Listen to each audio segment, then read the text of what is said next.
चलिए, तो प्रश्न लेते हैं। प्रश्न के लिए तैयार है सभी लोग? तो पहला प्रश्न लेते हैं। पहला प्रश्न है बुद्धि से संबंधित। बुद्धि से संबंधित पहला प्रश्न है आपकी स्क्रीन पे कुछ इस तरह से। पहला प्रश्न, पहला प्रश्न है बुद्धि है। बुद्धि है क्या? बुद्धि क्या है? बुद्धि क्या है? जवाब, जवाब, एक अकेला और जाति विचार, दूसरों के अनुकरण करने की योग्यता, सामर्थ्यों का एक समुच्चय, एक विशिष्ट योग्यता। क्या है बुद्धि? क्या है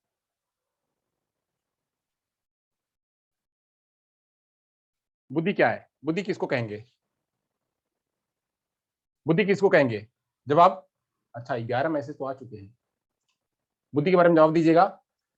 हम्म मंजू कुमारी, योगेश विंचुरकर, महेंद्र झाकर, काव्या नागरिया, नितेश मंडा, नमस्ते सर। हाँ नमस्ते।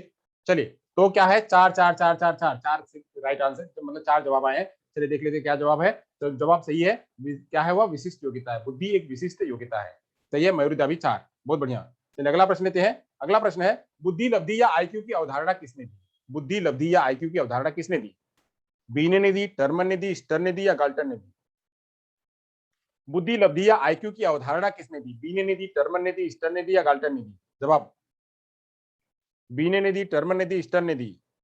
जवाब, जवाब, जवाब, जवाब, जवाब, जवाब, जवाब। बुद्धि की अवधारणा किसने दी? बुद्धि की अवधारणा किसने दी? बुद्धि की अवधारणा बीने ने दी, टर्मन ने दी, साइमन ने दी, किसने दी? जवाब।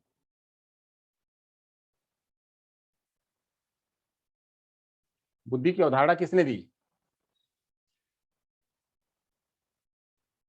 चलिए जवाब देख लेते हैं। जवाब है 3, स्टर ने।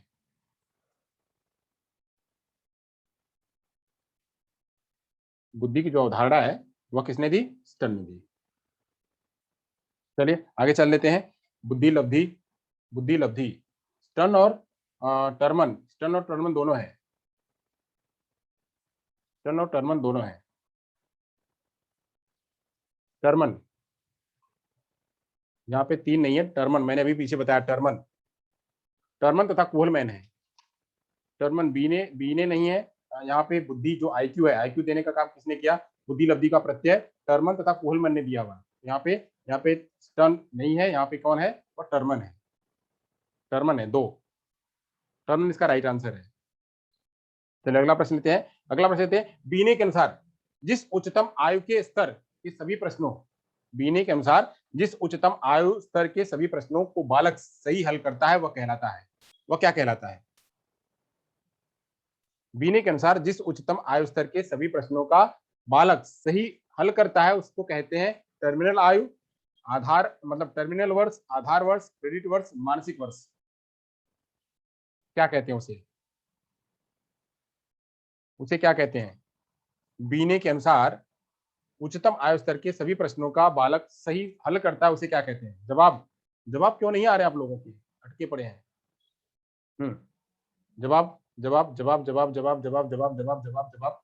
विशाखा, उषा, दिनेश, 4 सही बात है। उसे कहते हैं क्या? मानसिक। मानसिक आयु, उन्होंने मानसिक आयु के बारे में 1908 में प्रस्तुत किया।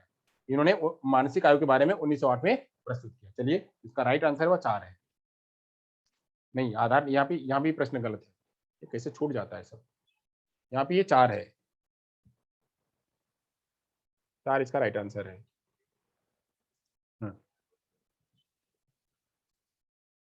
चलिए, इसका 4 राइट आंसर है। आगे चलते हैं। आगे की बात करते हैं बुद्धि का अर्थ। बुद्धि का अर्थ क्या है? कार्य, व्यक्ति की कार्य करने की कुशलता, प्रत्येक परिस्थिति में स्वयं को समायोजित करने की क्षमता, वातावरण के साथ अनुकूलन करने की योग्यता या उपयुक्त सभी? उपयुक्त सभी, सभी है। चलिए बहुत बढ़िया, बहुत बढ़िया है। यहाँ पे बुद्धि का अर्थ है सभी, उपयुक्त सभी। चलिए आगे लेते हैं। अब बुद्धि लब्धि के आधार पर बुद्धि की व्याख्या करना है।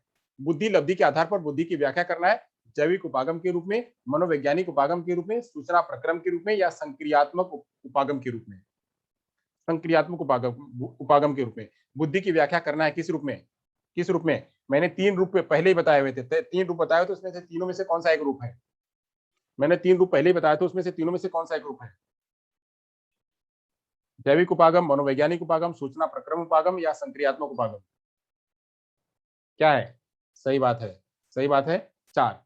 4 है, इसका राइट आंसर 4 है, संक्रियात्मक उपागम। चलिए छठवां प्रश्न ले लेते हैं। छठवां प्रश्न है, थॉर्नडाइक के अनुसार बुद्धि का प्रकार नहीं है।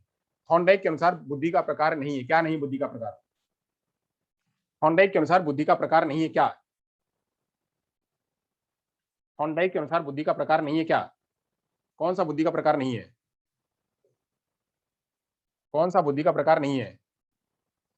अमूर्त बुद्धि, मूर्त बुद्धि, कृत्रिम बुद्धि, सामाजिक बुद्धि,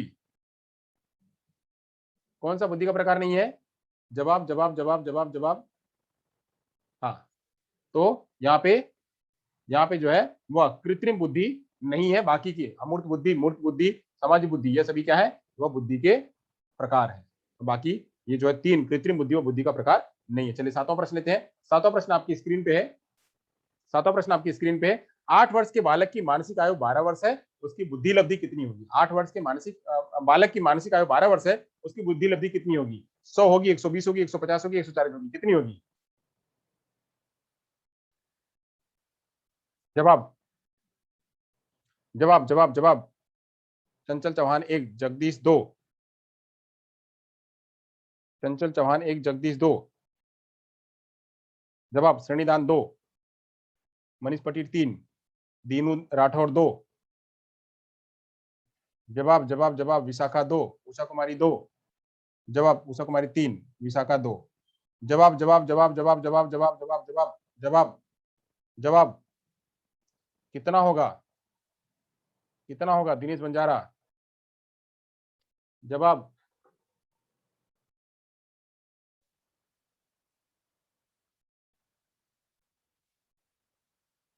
जवाब जवाब।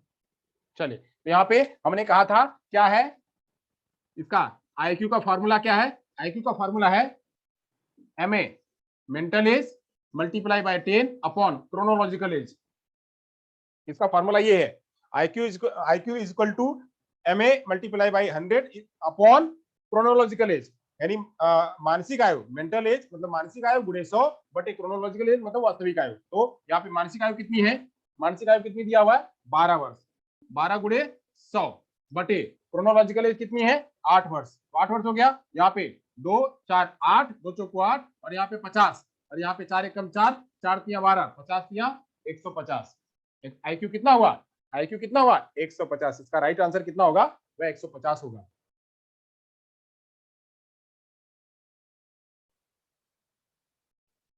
हाँ